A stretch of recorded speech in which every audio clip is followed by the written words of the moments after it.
Have you ever wondered how much of your life is controlled by fear? In today's episode, Chris Knight joins us for a profound conversation about the extensive influence of fear in our lives. This is the second time I have Chris on the show.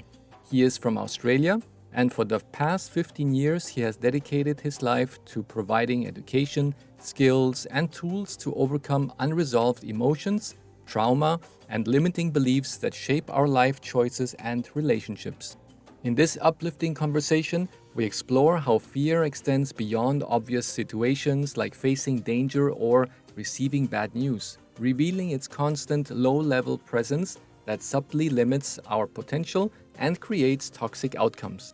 Throughout this insightful discussion, Chris emphasizes the importance of becoming aware of our unconscious fears and their impact on our behavior and choices. We touch on the significance of understanding our emotional states and recognizing the observer within, affirming that we are not our thoughts.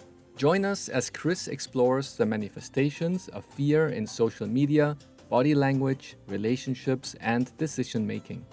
Discover the power of self-awareness and the practice of self-recognition in overcoming fear and learn how to distinguish between fear-based choices and intuitive decisions. Concluding with the liberating benefits of releasing fear and living authentically, this episode is a must-listen for everyone seeking to transform the life and embrace true freedom. You are listening to Health, Happiness, and Planet podcast, where we explore different ways to boost our well-being, live a more fulfilling life, and protect our planet. Join me as I chat with inspiring people and professionals from all over the world, uncovering strategies for improving our lifestyles and nurturing our precious planet. I am Juan, and this podcast is proudly brought to you by Wave Business Excellence Footprint, my digital training company that cares about your career and personal development. I am passionate about making the world a better place, so if you share my enthusiasm, this show is for you. Together, we can steer towards a healthier, happier life while leaving a positive footprint on our beautiful Earth. Join me as we explore how being healthy, happy, and caring for our planet are all connected. Hello, Chris, and welcome to the Health, Happiness, and Planet podcast for the second time. Yeah, so this is amazing. The first time we spoke, it was very exciting topics that we covered about self-intelligence. And what was really interesting to see is that you have been since then always on the top 3 from the episodes that have been listened to from our podcast. So I was so happy when you came back to me and you said, well, let's get back together for another conversation, and things, evolve and new insights that just come up. And then you just informed me about what is the current topic that you are speaking about. And I was like, oh my God, this is so amazing. So I'm really grateful for that, Chris. And the topic for today from your side is more towards fear. Is that correct? Yeah, this is the hot topic. This is the download. This is what's channeling through. This is what's becoming abundantly clear as an awareness piece. Yeah, that's really helpful, really powerful. Yeah, and if I look around me, there's so many people who do not even know that they're living in a state of fear, and they do not realize that they're being manipulated either by marketing companies or by medicine companies, pharmaceutical, any direction that could lead to a person feeling fear, depending on how it's marketed, certain products, or maybe even it doesn't have to be a product. It could even just be your own personal goals that you have in your life, that you say, I would always want to have my own company, or I would always like to achieve certain goals. But at the end of your life, you realize, well, I never really did that because I was always in a state of fear. So when you speak about fear, what is usually the direction that you go? There's a lot to unpack on this guy because the awareness is so low about it. When we think of fear, we generally think of a certain degree of anxiety or shock about something we're afraid might be dangerous to us, maybe our physical self. Like if we're walking along a path and run into a snake or something, we feel afraid. Or maybe in the case that, you hear some bad news or your boss says, look, we need to have a discussion. I'll see you at work. And it's like, what are they talking about? Maybe fear would be registered in that situation. and not realizing that because we live through the ego state, which is this personal sense of self, this person inside who's trying to survive and make itself happy, right? That from living from that state, we're essentially in a constant, almost low level fear. And this fear is experienced as resistance, as skepticism, as a sort of aversion to things, as judgment. It's a more nuanced mental or psychological state that limits your life and produces toxic results in every area that we can imagine. So to me, it's like the most important thing for humanity right now to become aware of is this underlying unconscious states of fear that has no basis in reality. It is born in our psyche. It's born in our imagination. It is chatted to us by the inner voice that we mistake to be who we are fundamentally. And then there are actions and behaviors and choices that are made from all of this that perpetuate so many of the things that we are wondering and scratching our head. Why are these problems happening? Why is this still going on?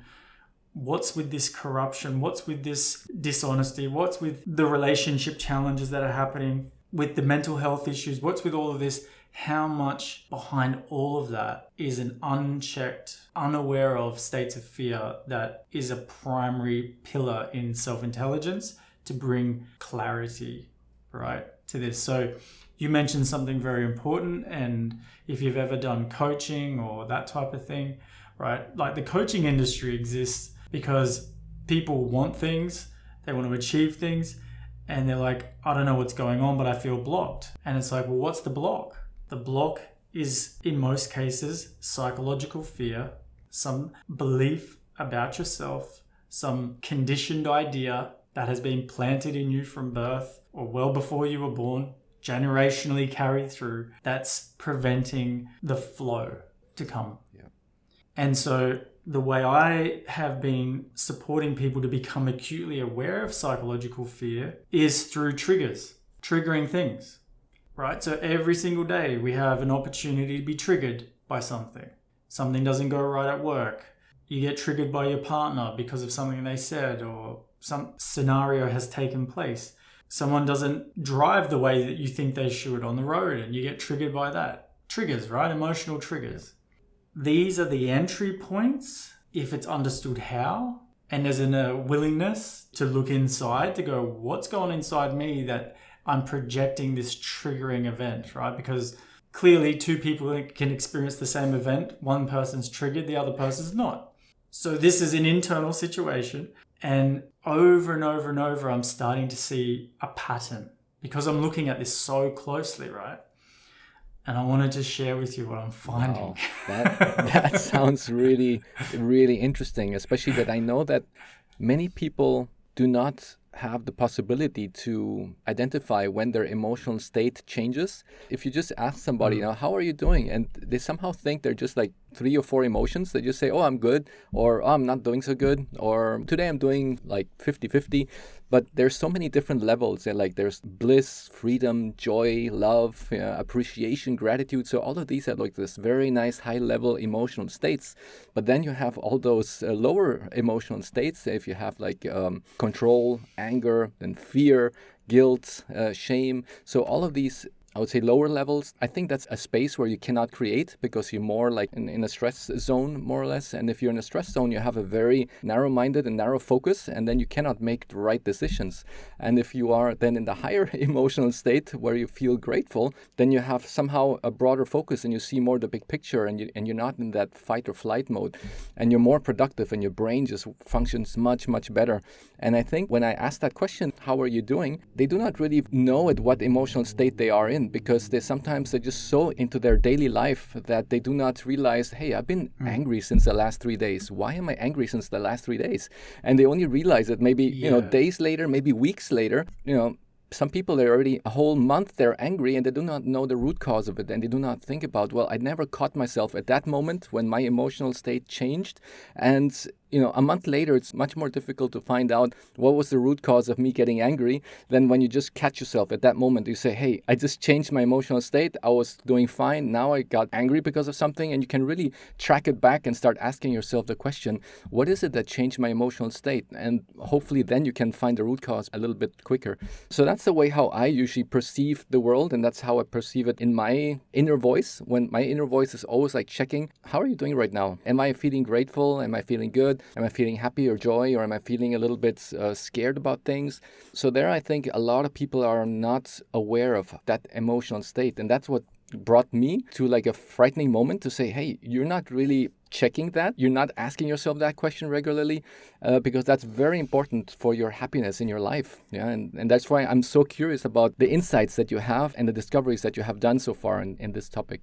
Well, yes, in the trigger process that I take people through, the emotion is the first point of awareness because it's the most obvious experience. So even though what you're saying is true, that there's even a very little awareness of the emotional state's the easiest one to identify straight up, is like that feeling. I feel jealous, I feel angry, I feel sad, I feel whatever the emotion is. I feel happy, I feel indifferent, I feel bored. Now, the next thing to realize and to become aware of and to admit, because we don't like to admit these things, it doesn't suit our self-image. We have a very different self-image than our behavior and actions a lot of the time. It's like that mask. Yeah. So you got the emotion, and then you'll see the behavior that comes out from it. And it's like when someone says, "Are you okay?" Like you were saying, like, you can tell someone's not okay. Their body language is expressing the emotion, right? And they say, "No, I'm fine." What that's saying is, I'm not prepared to admit this yet. I don't want to really see this, or they maybe don't want to talk about it to that person. That's also possible. But there is a tendency to be in denial of what we're feeling because we don't know what to do with it. And also it can bring up a fair bit of shame and guilt and is there something wrong with me kind of feelings and thoughts as well. But first, yes, emotion, then the behavior. From there, it gets now down to the perceptions and thoughts. So like you said, you're like, oh, I got to check my emotional state. When you said root cause, that's what you mentioned. You mentioned root cause. If you get to the root cause, it's going to come down to a perception or thought. And I've simplified this down to 3 to 4 key thoughts that we have that are based in fear and judgment, right? So the situation in front of you essentially shouldn't be happening. Yeah, true. This is the perception. This shouldn't be happening. I'm stuck in traffic. This shouldn't be happening. I'm in now resistance to reality, right? This is what will happen. Or like I had recently, I was watching my mind coming up with a fantastic dream of delusions the other day when my partner was in hospital getting a pretty minor surgery, but surgery's serious no matter what. And it went way, way longer than expected. Like I'm talking 5 hours longer than expected. And I couldn't get in contact with her, right? So what's my mind going to do? Yeah. It's going to go into fear and then throw up a whole bunch of things. And so this is called what if thoughts. So we have these what if thoughts, right? That are based in fear. Yeah. Oh, it is incredible. It was so fascinating to watch this thing generate just nonsense, right? Like incredible. And it's so fantastic to hear that you are saying that you are observing that creation of your mind, just bringing in all these thoughts, because many people, they do not see it as a third person, where you can observe your thoughts. Other people are just right in it. They're already experiencing that whole emotion that is coming up in their brain, and their body and their chemistry in their body is just firing every single hormone because they're living that idea that's going through their mind. And if you can really take that distance and watch it, like you said, that's amazing. Well, that's the whole purpose, right? Like self-improvement, if you like, or sovereignty, or freedom, these terms that we are attracted to when it comes to self-work and inner work, comes back to how much have you discovered you're the observer over the thoughts that are being projected as images and a voice narrating. That's a movie now I'm experiencing in my body as physical sensations and emotions and everything we've talked about, right?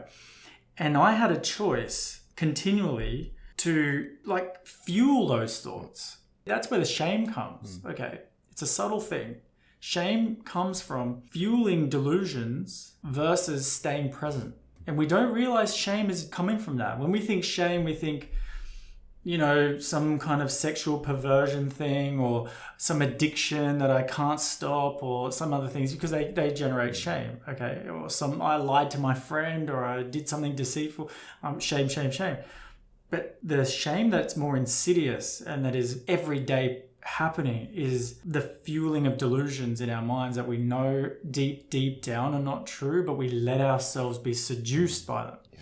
So my mind was going off and I kept having this choice of coming back. But I understand there's fear behind that, you see?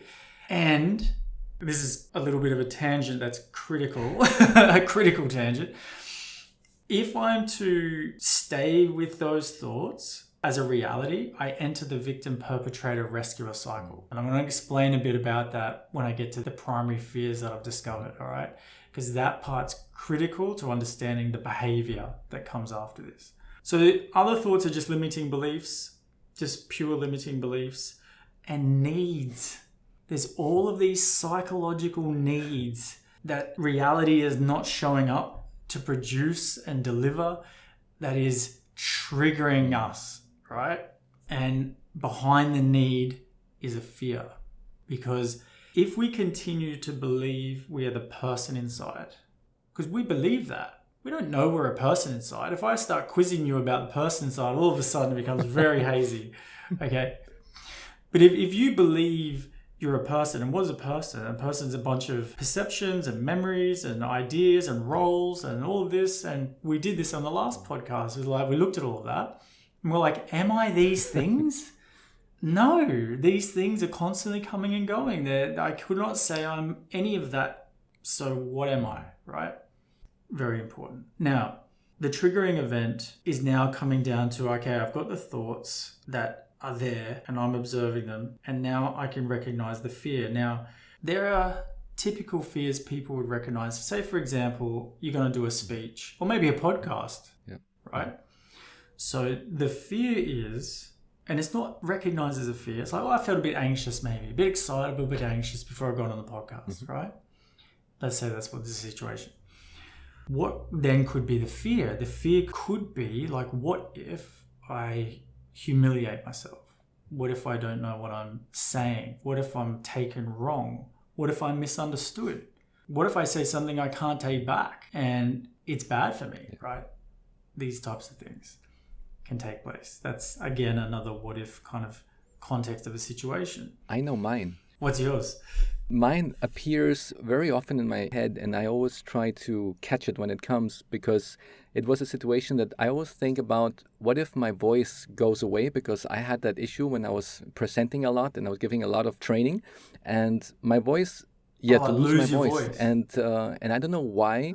This has been always an issue for me, that my vocal cords are like very delicate, so that if I speak more than 2 hours in a row, my voice would just either get dull or it would just somehow disappear. And I do not know if this is something that my mind creates and makes the stress on my vocal cords, and I'm just creating the stress myself, or if it's really that I'm just not using them maybe the right way. Yeah? So, and that's usually my fear when I give, at least I know a podcast, I say, okay, a podcast is about an hour, my voice will survive. But if I'm giving a coaching or a training, I say, okay, today I got like 6 coaching sessions. I do not know if I'm going to get to the number 6 or to number 5, because probably my voice is not going to be there. And that's, I'm thinking, why is my brain saying that? And it's very, very interesting. Okay. I mean, you brought up something really important, because when you understand the mind and its psychological side, which is the projection side, you can then discern between the practical thing that you're concerned with the psychological side that is being added, you see. So it's not to not investigate or listen to the fact that your voice may have a certain time limit in the day where it, like doing training with your biceps or something, like you can't just keep doing it all day. You're going to fail eventually, right? There's a practical fact to that. It's not like, I think it's just my mind's giving up, and we've got to be able to discern these things. It's like, yes, I see this, I see the fear part, and I also see the practical part. And now I can address the practical part and I'm not in this mind fog about it. And I can respect my health, I can respect my boundaries, all of those things. So I'm really glad you brought that up, because otherwise you do question yourself too much. Exactly. Is it this? Is it that? Am I doing this to myself? And it can be a bit confusing. And it's another way the ego loves to the ego loves the murky, loves murky, because it plays in the murkiness. You know what I mean? And sometimes I think people beat themselves up. For example, if I know that it's not good for my voice to have more than 6 coaching sessions a day, then I just plan 5 coaching sessions a day. I don't have to beat myself up and say, look, I'm still going to power it through. I'm going to do 6 or maybe going to do 7. And then at the end of the day, I'm just suffering because I know that my voice is starting to disappear. So I think that that's where people really need to realize, what is my limits and how can I just schedule my life according to what I know, which are my limits. Exactly. Without thinking it's a cop-out or something, as you said. That's so brilliant. I'm so glad that was brought up as a part of this. Because what people find as they become more self-intelligent is they are able to deal with practicalities so much better. They're able to bring in their boundaries so much better because they can discern the difference. When you don't know the difference, it's a mess. And it becomes that overwhelming, I'm just too confused, and that whole process happens. So, okay, we're now looking at these fears. Now, I have done hundreds and hundreds, if not thousands, of processes of trigger inquiry. And it's been fascinating to see. This is not necessarily a fact. It's just that I haven't found anything at a lower level or a deeper level than the fear of loss as the primary fear behind all psychological fear. So it hasn't mattered, and even how trivial the trigger was, because a lot of triggers are very trivial. They're about just annoying, irritating things, seemingly nothing, but they actually signify bigger things. So oftentimes in an argument with a partner about something like some domestic chore or something like that, it can be like, how have we become psychos over this? Like, you may notice sometimes, if you're in an argument and you're like, how do we even get here? Like, this clearly can't be what we're dealing with. The thing that we're talking about cannot be it, because it's not matching, right? This fear is there, this fear. So most people can relate to the fear of rejection, the fear of failure. You're feeling your vocal cords will fail, right? But you could be fear of failing your business, or like you said earlier, someone wants to start their own business, like the fear of failure is there. Huge, right? There's fear of uncomfortable feelings. There's so much fear about feeling uncomfortable feelings. Like, just for example, grief is a profound conversation. The grief is a special kind of feeling, isn't it? It's full on, right? And whenever we've experienced it, if we didn't quite understand it, there will become an aversion to it. And then as a result of that, we don't let people close to us because there's a greater potential for grief.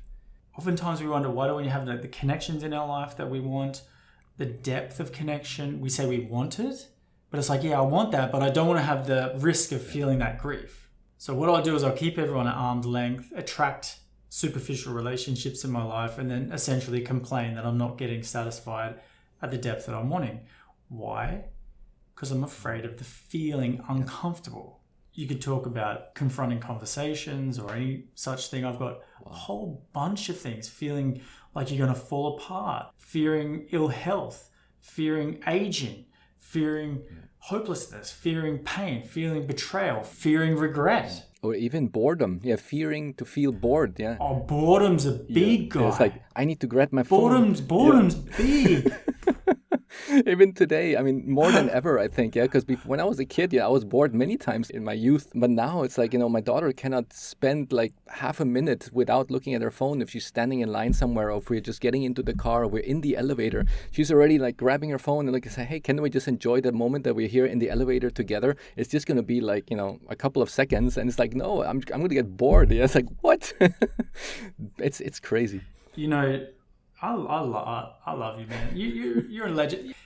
One of the most unconscious fears, this is the other one I wanted to bring up. The fear of loss I wanted to bring up as a fundamental fear. But there's a couple of other very key fears we don't think about. And fear of boredom is up there at the top of the list. Wow. At the top of the list. This started when we were kids. Yeah. And when you're a kid, boredom was like hell. Yeah.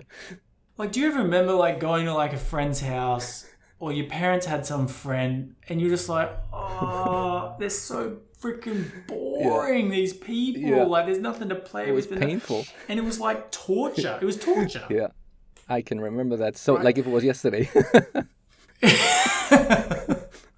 I remember the amount of days in church. Oh my God. Every Sunday was like dread. Yeah. Like every minute was like a century. Yeah. Yeah, exactly. So you brought up a really important one. It's definitely on my list here. You may see me referring them. I've got like, I don't know, 100 of them here that have been brought up. Yeah. Fear of wasting time is massive. Fear of exposure is huge. And that's also largely to do with shame. But behind those fears has been the fear of loss. In so many instances, I'm going to lose this. I'm going to lose that. Generally comes down to your values. A value is going to be lost. Mm-hmm. So think of any trigger. Think of a triggering event. I mean, mine was obvious that I just gave that, right? With my partner in hospital. What am I going to lose them, right? That's a really kind of clear-cut one. But what about... Well, you gave the example with your throat. You value doing this work, right? Yeah. So you lose that value by being able to produce the podcast, by giving amazing benefits to other people and so on. What is it that you lose? You may lose the approval or acceptance of someone else who's now judging you, right? Yeah. I might be like, I don't know about this guy anymore. He lost his voice throughout. I don't know. You know, I had good thoughts about him, but I don't know about that now. So we really do fear a lot about losing other people's approval. Massively. That's why we care about public speaking so much, right? Because there's 100 people I could lose approval from now. Not just one, but 100. Exactly. I don't know if I can handle that much approval being lost right now. So any triggering event has come down to this fear of loss. Yeah. And having acute awareness of that has meant that the thoughts and perceptions surrounding that idea can be let go of because it's just an idea. Yeah. That's where you evaluate. Is it true? What is coming up as an idea in my cloud? And you can see it as a third person and you can observe it and you say, okay, let me evaluate that. Does that represent the truth? Yes or no? And I think a lot of people do not do that evaluation. And that's where they fall back into the trap where they get triggered. Yeah, and that's, I think, like when you were waiting in the hospital to receive any kind of news from your wife. And therefore, when you're getting these thoughts and you're like, okay, is that thought true? You say, okay, the doctor never mentioned that. The doctor never said anything negative so far. Why is that coming up? Yeah. And then you can just, hopefully just blow it away, that thought. Yeah. Well, that is exactly how it works. The choice is that I've got a range of inquiry questions. Is it true is one of those? Yeah. Because the things that my mind was creating were so far from true. It was just laughable, right? Yeah. So it was like, no, and there's this weird satisfaction with kind of, it's like an addiction even. Yeah. There's an addiction to like fuel them. Yeah. Like it's a real discipline. It's a self-discipline to go, no, I'm not fueling delusions. I'm not doing it. Exactly. It's like not putting sugar in your mouth or something like that. It's no different. And I think that's why people are so addicted to the news. Yeah, that people are just looking at the news every single day because they need that addiction. Yeah, that they say, okay, this has happened or that happened or this person, shot somebody in the supermarket. So it's like all of that chemical reactions that your body is doing. If you're looking at the news, let's say every morning at 9 o'clock in the morning while you're having your breakfast, and then you don't do it one day, and your body's like, hey, I need that. Yeah, go start looking at the news, and then you start looking for your phone, or you start, where's my remote? I need to turn on the TV. I need to, fuel my body again with that, what he's asking for. Yeah, because you just became an addiction, like you said. Yeah, and Eckhart Tolle refers to it as the pain body. And the important part going forward from there is if you do not stop and dissociate or detach from those delusional thoughts and beliefs, because you believe, no, this should or shouldn't be happening. This should or shouldn't is part of that fear of loss, right? And then if you believe it, you become the victim Yeah. Because a victim is by definition someone who's lost something. They've lost power, they've lost control, they've lost possessions, they've lost whatever the victim story. If you look at a victim story, there's a perpetrator who's taken something away. Does that make sense? Definitely. So it ignites the victim-perpetrator-rescuer cycle. And the victim-perpetrator-rescuer cycle is based on the energetics of your fight, flight, freeze response. And there's a whole psychology, there's a character that will emerge out of that cycle that you will then refer to as me. This is who I am. But it is not who you are. It is the unconscious response to being caught in a survival mechanism cycle and living out the psychology of that cycle. So for example, there's a lot going on about all sorts of different personality things and attachments, and we could go on narcissistic behavior. Narcissism comes from the same place. It comes from someone who's trying not to lose in life, and this is their way of trying to win at life. And their way of winning is very selfish and arrogant and has all these, expressions. But it's all coming back from fear. Yeah. Right? And what is the narcissist is when the victim, when anybody, and this really listen, I hope your ears are open or whoever's listening to this. If you have become a victim, you will 100% become a perpetrator. 100%. As soon as you identify as a victim, you will start to perpetrate. And people do it in very clever ways that goes under the radar of their own consciousness. A lot of the time, perpetration is towards their own body. So if someone feels like a victim to a circumstance, say the boss was rude, and then I go and eat like some kind of sugary food or something that I know is terrible for me, but I stuff myself with it, or whatever the case is, I go out and spend $300 on stuff that I don't need. You're perpetrating against yourself. A lot of it happens that direction. But we also know if we feel victimized, say we had a really crappy day at work, a lot of people take it out on the road on their way home.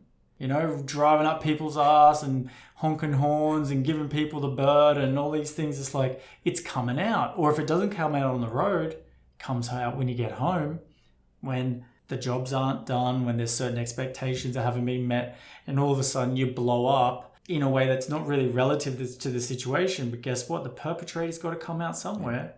That energy cannot be hidden.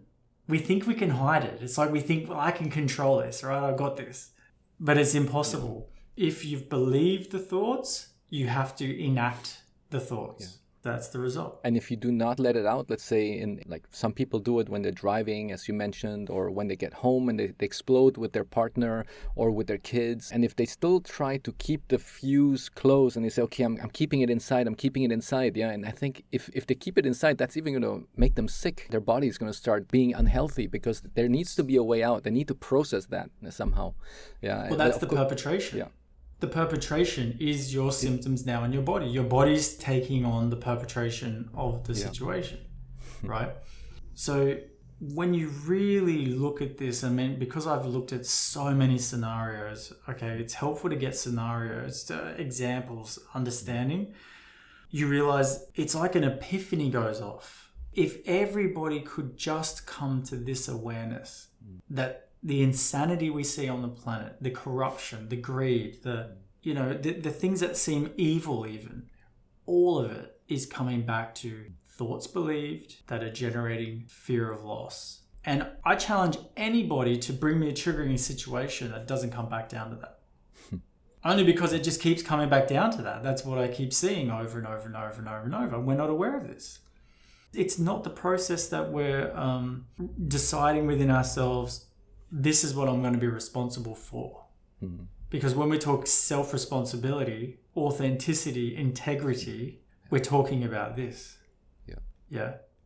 And I think today's society, it's even more intense than it used to be before, because looking at all the social media, like teenagers, they feel like so under pressure because they have to have a certain way of appearing to the world. Now they need to look perfect. They need to have the perfect face, the perfect skin, the perfect everything. And it's again, as you mentioned, it's fear. Yeah, fear of that they're not going to be accepted by their schoolmates, that they're not going to be accepted by society because they just maybe are having zits in their face because they're just going through that phase as a teenager. And therefore, I think the pressure they have today is probably higher than before, because I think before, when I was a kid, I didn't have all that influences from so many different social media channels because there weren't any. Maybe the only things that I was looking at were some magazines. If I had like, hey, look at that bodybuilding magazine, look at those guys, they look so muscular. And then I think, oh man, I don't look like that. So I started then working out, thinking, okay, if I don't work out, I was thinking to myself, I'm just right now looking back, why did I actually start working out? And it's the fear of not being recognized when I'm in school, that I'm just going to be this wimpy, skinny kid.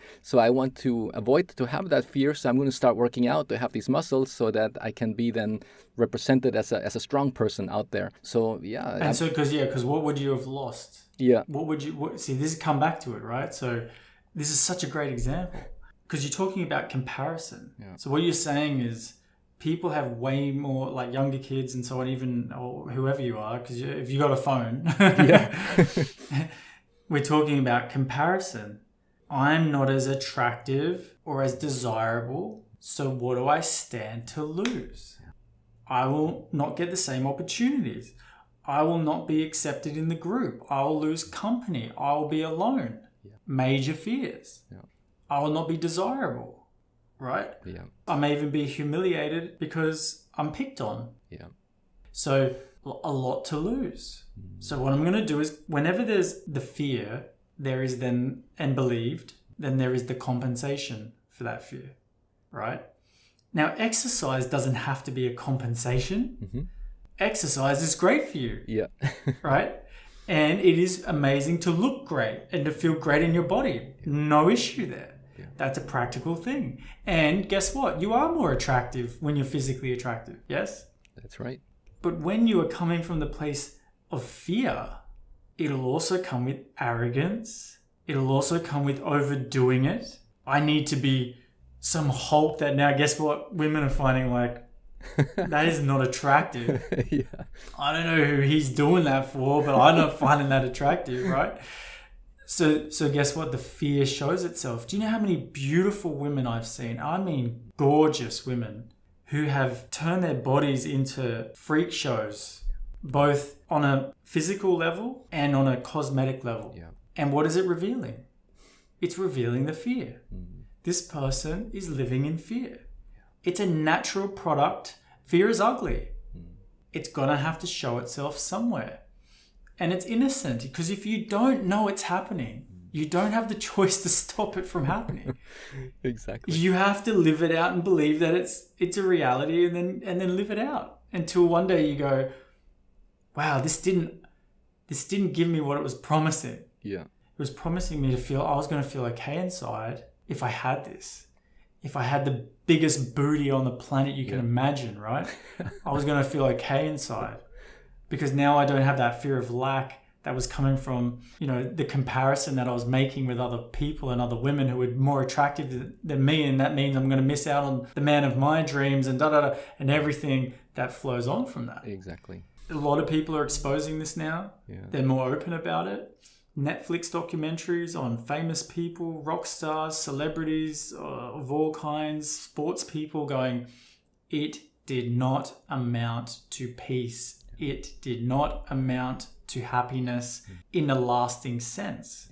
I've only got more to lose now. That's all that's ever end up happening. I've had to sustain something in the fear of losing it. Yeah. So that is not sustainable and it is not peace. Exactly. You're just doubling your fear. Yeah. Yeah, you double your fear. Right? I mean, I've just done this so many times for myself. I've compensated so many times over and over in different areas of life. Still discovering where I compensate in different areas of life. It's an ongoing discovery. Yeah. But it's the same realization every time. Here are some thoughts I'm believing that are trying to protect me from losing whatever it is. Yeah. And now I have the choice. Do I keep investing in the idea that if I fulfill these projections, it will lead to the golden pot at the end of the rainbow? Will it? Or do I go by my experience and go, it doesn't do that? it's time to let go. It's time to let go. And the letting go is simply a shift of attention from those thoughts to what is here, right here. Yeah. And that takes some wisdom, you know, like that really takes some courage just to go, enough now. I'm not doing it, you know? Dive into a wealth of knowledge with over 20 courses available on our website, www.wave-bef.com, tailored for both managers and employees aspiring to become tomorrow's leaders. One of our best-selling courses is the Presentation and Communication Skills Training, perfect for those creating and delivering presentations in their companies. Whether through video conference or live meetings, if you want to convey your message effectively and do an outstanding job, this course equips you with the skills to be a better creator and presenter. Check out the testimonials on our website. The results speak for themselves. During my time in the corporate world, I often wished I had the opportunity to access such courses at the beginning, making my learning experience quicker. And now, one further topic before we jump back to the conversation. For those of you resonating with the themes of health, happiness, and planet, discover information about our 3-day retreat in Spain by reaching out to my team at the email address hhp@wave-bef.com. You will obtain further information about our life-changing retreat held once a year, together with some of our remarkable podcast guests. Each retreat is unique, leaving you energized with a set of simple tools to take control of your health and happiness sustainably. And the best part, you will be surrounded by like-minded individuals, ending the retreat with a personal action plan shared regularly within the group. My next question I had in mind for you is when you come to the realization, okay, I have that thought coming in and I'm observing the thought and I'm asking the question, does it represent the truth, yes or no? That's now my question. If it goes to no, it's not the truth, what is your technique in order to eliminate it from your world? So that's where you say that you come back to the present moment and you realize that it's not the truth. Or what is your technique when you do realize, hey, that thought that came in, it does represent the truth? How do you process that? So you have like two ways of processing. Either one direction, it's not the truth. So how do you process to get it out of your mind? And the other way is when you say, okay, it is the truth. And how do you process that? All right. Good question. First of all, I have a practice in that I take my community. We actually just finished a 30-day challenge today. Regular meditation, or we call it self-recognition practices. Mm-hmm. Okay, so self-recognition. So I sit every day recognizing I'm not my mind. Recognizing I'm the witnessing presence, observer, uncreated, not made up. I'm the watcher. And the watcher is unmoved, unchanging, unborn presence. It doesn't have a start or a finish. It is not the person inside me who's insecure and needy. It's not that person. I'm observing that person. Okay, so I sit with that every day. That's the most important thing. Because if you don't have that training in you, it's like exercise. If you want to climb a mountain, you've got to do the training or you're not going to have the fitness. Exactly. If I don't do the training, I'm not going to have the fitness to outrun my mind. My mind is just going to go, nah, you're coming with me. you got no chance, right? Particularly if what I call high-hanging fruit comes along, something really challenging. It's just like, nah, see you later. I'm off. So that's a daily thing. The second part of your question is because of that practice, I'm acclimatized to experiencing what it's like to be without the thought. So I feel completely okay. I do it every day. So I know I feel okay without the thought. Yeah. So as soon as I question a thought that's delusional and it's not true, I can drop it because I'm okay without the thought. Yeah. But if I didn't know that I was okay without the thought, I couldn't drop the thought. I'd have to keep the thought going. Yeah. Right? Because the thought is the thing that's pretending to protect me. Right? Exactly. And then it's like that snowball effect. You know, it strengthens more and more because you're giving it more power to that thought. And it's just like getting bigger and bigger. Yeah. Yes. So you have to know you're okay without the thought. Yeah. And you have to know who you are without the thought. Because the thought defines who you are. So it's like, no, I'm not this. I'm not this. Yeah. Then it drops of its own timing. You're not in control of it dropping. It's like this. If you're afraid of the boogeyman under the bed and you've discovered there's no such thing as the boogeyman, right? You've agreed, yes, it's not true. You know, you've asked, is it true? And you go, no, it's not true. Mm-hmm. The best way to get over that fear is to go under the bed. Now, you still might be a bit scared, but if you go under there 10 times and there's just nothing, eventually you're going to drop it. Yeah. You're going to go, there's nothing here and I'm not afraid anymore. You might not be afraid the first time you go under there. You still might be under there. There's nothing there, but you're still afraid. And you might do that for a few times, but there will be a time where you just cannot even convince yourself to be afraid anymore. So that's the practice. That's the discipline. It's not expecting it will go the second that you've realized it. It's going, I'm going to keep a sharp eye on you. I'm going to keep looking at you. I'm going to keep experiencing the emotions that you're generating as well. I'm going to observe those as well. I'm not here to reject. I'm not here to dictate what should or shouldn't be here, because that's the best way to keep delusions happening. If you reject what's happening in your mind and you reject your emotions, you keep them. You strengthen them even, actually.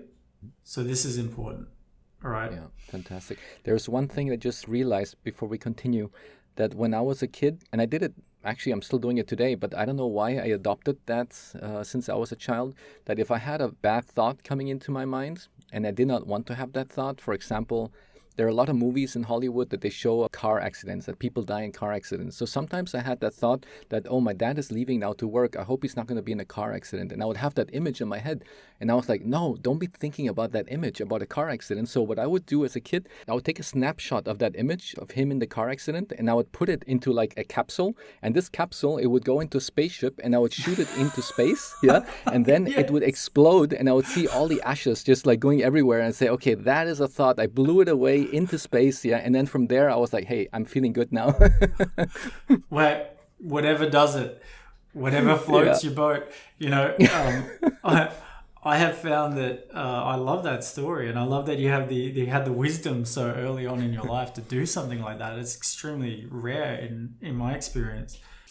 When things really deeply challenge you, the level of self-discovery is necessary. You got to know who you are beyond thought. You've got to know that you're the witness, not have that as a nice spiritual concept or an idea, but as a living knowing. I am. Yeah. I am, then there's thought. I am, then there's emotion. I am, then there's intuition, values. Everything comes after you. There's nothing prior to you. Mm-hmm. But if you are the person, you're not realizing yourself at the fundamental level, right? Yeah. So this is what's happening. Then the thoughts are now moved into the vibration of truth and love and honoring and celebration and gratitude and all of this different vibration. Your mind is now in a very intelligent place. When it's in fear, it's not intelligent. It can be smart, very smart. It can create atomic bombs if it wants, but that's not intelligent. Yes. Your heart holds the intelligence of the harmony of everything, because it's the everything consciousness, right? It's connected to all. So now you're self-intelligent. So your actions going into whatever you're doing flow with that vibration now. So things are more spontaneous, if you like. Yeah. And there's just a totally different quality. Everyone can recognize this. You know when you've been in the quality of like, I'm not in fear and I get into this kind of flow, and it's like a genius that I cannot claim to be me, but it's happening through me is more here. Whereas before it was like me, like this one big me show and me trying to work life out. And it's like, it doesn't work.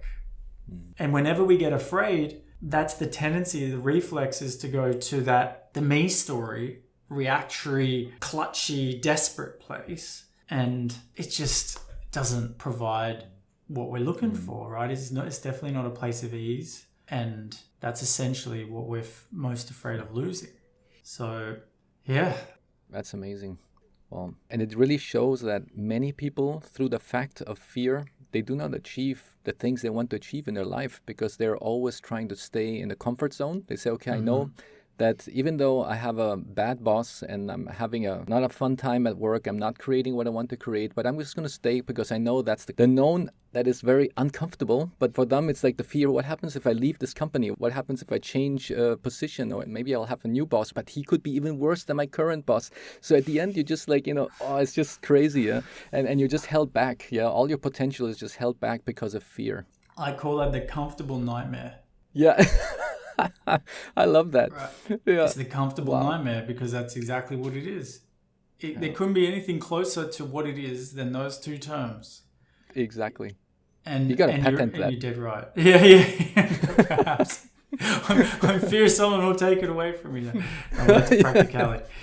The thing is, if you're not aware and if you don't know how, you are destined to get to your deathbed with those 5 regrets of the dying, which is such an amazing book, which spells out the common regrets of the dying that all came from fear, psychological fear. This fear, and anyone listening, we're in it so much, we don't even think it's fear. It's like, that's just me. And it's like, that is not you. That is a disguise of you. It like you said, it's like the disturbance and the degree of creativity on the planet, like the pace of change is intensifying this fear. It's like it cannot be held and controlled as well as it may once have been able to. It's like life is becoming too unstable, you see? But that's just a reflection. And it's going, yes, you are unstable. Where is stability beyond this delusion that humanity is living with? And that's where this tunnels you back. Because if the fear is lost, you have to discover what cannot be lost. And what cannot be lost is who you fundamentally are. Everything else can be lost. Thoughts, beliefs, perceptions, values, possessions, situations, circumstances, everything else can be lost but you. And I, as a self-discipline, as a self-love practice, if you want to call it that, sit with that fact as an experience, not an idea, so that I can embody that into the psychology and nervous system of this whole physical process. So it knows that. Because as soon as you put your attention back on yourself, all your problems disappear. So where were the problems? They're all in your mind. It's so clear. Yeah. If the problems are a reality of themselves, they wouldn't disappear just when you shift your attention, right? Absolutely. Yes. And that's where it's so important that you train your mind to have that focus, to know how do I get back again, to here in the present moment, and to be always that constant observer of what's happening, and that to have that third viewpoint, as a third person, and not to be inside of that whole emotional idea that's just going through your mind. So that is such an interesting conversation we had today. And I think we could just go into so many other branches of fear. Yeah, because like you have, for example, the branch where people have like panic attacks. For example, if you have that fear of snakes, or some people have fear of spiders. Yeah. Like phobias. Phobias. Yeah, like phobias. Like, wow, what is if that snake is going to bite me? So it's like they could, again, go through that questioning in their head. Okay, is it true that the snake is going to bite me? Is it true that the snake is poisonous? But still, where they're like, okay, I don't know if it's true. He might, but he might not. Like, it's very, very difficult to, I would say, overcome sometimes if you have such phobias, or maybe techniques that you can overcome it. But from my experience, it's not as easy as the normal types of fears that pop up throughout the day. That you say, okay, I have a fear that this could happen, or that my boss might scream at me. But if you have, let's say, a phobia to something, that's like, I don't know, from the scale, it's probably a little bit higher. How do you see it there? Would you say you can still use the same techniques for phobia? It's exactly the same. Perfect. It's exactly the same. And I've worked with people with phobias of all sorts. And those who have committed themselves to look, they've vanished. Wow. And they're just like, the worst thing for them, they've got to do another trigger inquiry on this, is like how much time they wasted with it now that it's gone. That's the biggest problem. They're like, I cannot believe I went my whole life with that fear that limited so many experiences. I had a person recently who I helped get in the beach because they had this fear that a jellyfish would like come at them in the waves and they get maybe bitten by a shark or something, right? Yeah. Now, those things can happen. they're in the relative possibility, right, Yeah. of what can happen. But we also know, well, I know how I'm creating extra concern on top of the possibility, right? Yeah. So it's like, do you really think you're going to get eaten by a shark? Like, really? Do you really think this is going to happen? It's like, look, no, I don't. I know somewhere in me, I don't think that's going to happen, but I'm just terrified. Yeah. And this person had been at the beach the whole life. Wow. And they wanted to get in. And we got in that beach together, holding hands, going through the work in like 15 minutes. And now they go to the beach. They tell me, they go with their friends. They go in the waves. They do the whole thing. They're like so happy that they learned how to question their mind. Oh, wow. It was just like a very tangible, obvious kind of result, right? Yeah. Yeah. That came from images in the mind, uncomfortable feelings, hated the feeling the waves got, like hated the idea of going under the waves, you know what I mean? Just the thought of it, the feeling of it was just so irky. 20 minutes later, it was like, that's the best feeling. Who would have a bad feeling about going under waves? This is amazing. Also telling herself I'm claustrophobic, had all sorts of me things. Yeah. Not true. All imagined, let's get through this so you can enjoy the beach now for the rest of your life. Can you imagine taking that to your whole life? Wow. To every area of your life, to your relationships? I do a lot of relationship work, a lot. It's probably the most work I do. The issues come back down to psychological fear, the breakdown in communication, the sex life not being there anymore, the arguments, the fear. I'm telling you, this is monumental of a discovery in clarity, in refinement. And all you have to learn is how to empower yourself with not being governed by that. Yeah. And then you have more energy for so much more to create, because if you are focusing before all your power and energy of your body on that fear, and you say, hey, I don't have that anymore, it's released. Now you have like, poof, you got like this whole new boost of energy that you can just focus on your new future, on creating new things, on getting a new job, on, all these things that you want to do. Yeah. But that's also fearful. See, this is what I've discovered, right? Is there's layers of it. So it's like, you know what the fear is about letting go of fear? There's a fear about letting go of fear, right? The fear is I'll lose control. Oh, wow. Because I'll be so free, I'll lose control of myself, and I've got to control myself. Yeah. Because if I don't control myself, I'll lose. Just write the list out. And you're like, this tricky egoic, it has all these like fail safes, right? Yeah. It's like, well, if you've worked me out there, I've got my next trick. Yes. But if you just keep tunneling back to that same realization, I was like, oh, I was just afraid of losing control. I didn't know it was a fear of losing control, but that's what it was. Mm-hmm. What if I lose the people in my life because I've essentially created a life around fear? What if I lose my interest in my partner? Could be a fear. What if I lose interest in my job? What if I don't want to be in this situation? Because as soon as I let go of that fear, I'm going to be authentic. But I'm not living authentic in the way I would like to now. So I know change is going to happen. Change is loss. So it cycles around. So it takes a lot of courage. It takes a true sincerity to be not in that place of the 5 regrets of the dying. It takes going, you know what, I'm going to give this life everything. I'm not going to take it as a run through. I'm going to take it, this is my last chance. This is it. This is all I got. Yeah. And I'm not letting fear dictate it. And I'm going to learn about it. I'm going to learn about what's going on. Fantastic. And life, I guarantee, will trigger the shit out of you until you do anyway. That's its job. It's just going to trigger and trigger and trigger and trigger and trigger. There's nowhere to hide. Yeah, and then you will also even realize when is the moment that I'm getting manipulated by others, by companies, by corporations, by the government? And you can really identify that if you're really doing that exercise that you mentioned here in this episode, then you will be aware about like, oh, okay, I can see it in this advertisement that this insurance company is trying to put fear into people to say, look, you might lose your house. You might lose your arm if you don't take our insurance. What happens if you will not be insured and then you do suddenly lose your house? Yeah, so it's like, saying, oh, okay, they're using this strategy of fear management for me to buy their product. It's really interesting because then you start realizing those things. Yeah, and then you're more discerning about the product you choose. Yeah. So you might go, look, the product I wanted is this, and I'm not taking all your add-ons, right? Because I don't resonate that they're important, but this part of the product, yes, that's a service that I'm looking for. So you have that discernment now.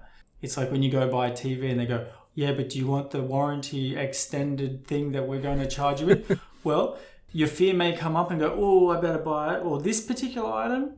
No. But this item? Yes, I want that extended warranty. It's a more practical decision. Exactly. It's not that there's anything wrong with insurance or wrong with extended warranties, but your psychological fear is not the one making the decision.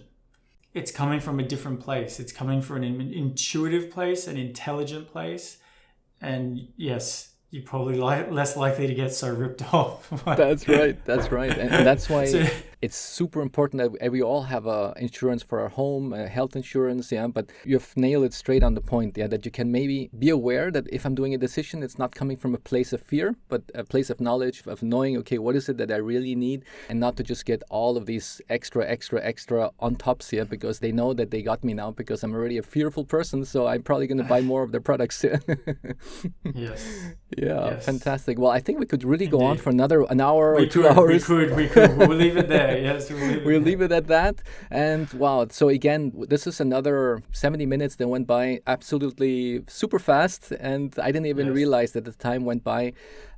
Chris, it was again a joy to speak with you and to dive this time deeper into the rabbit hole of fear, and really to make the listeners realize, to have them think, okay, what is my current state? How do I live through my week? How do I live through my month? How do I live through my life? Am I very often in fear? And to realize it, at what emotional states we are living at, and then do all the techniques that we discussed in this show today.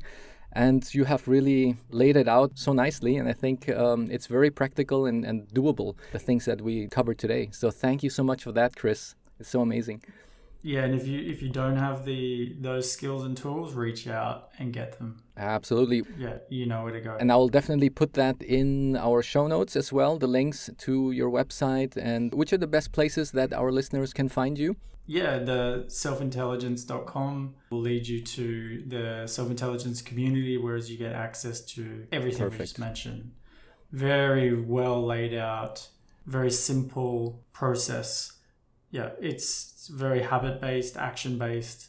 And the best part, no matter where you're listening this podcast from, you could anywhere from the world contact Chris, and this is something that you can do it online, so you don't have to be precisely in your location in Australia to be able to get this benefit from your service.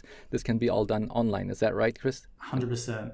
That's the benefit of this particular kind of work. I wouldn't suggest learning how to swim online, but learning this stuff is perfect for online. Excellent. Fantastic. Excellent. So, well, thank you so much. And, I'm looking forward to see the way how we are both evolving in our life and getting new things that perhaps there will be someday a third episode and we're going to have another exciting topic to discuss.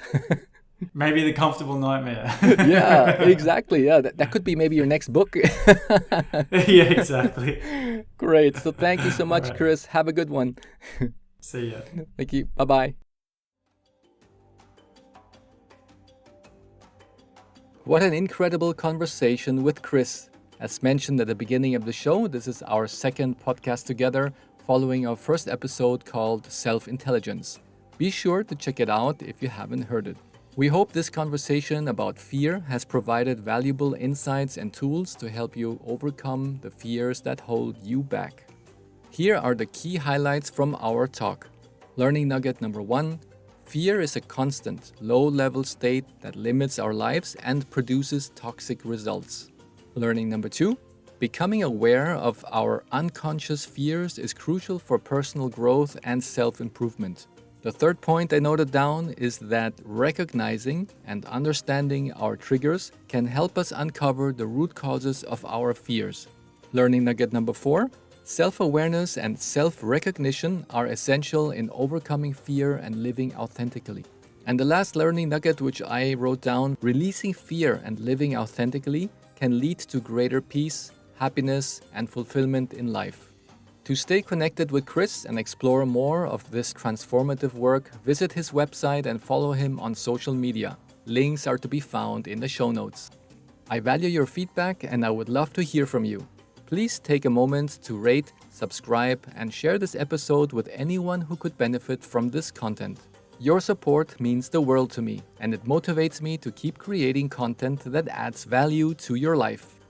Until next time, keep transforming your life with self-intelligence. Thank you so much for listening. Big hugs, everyone.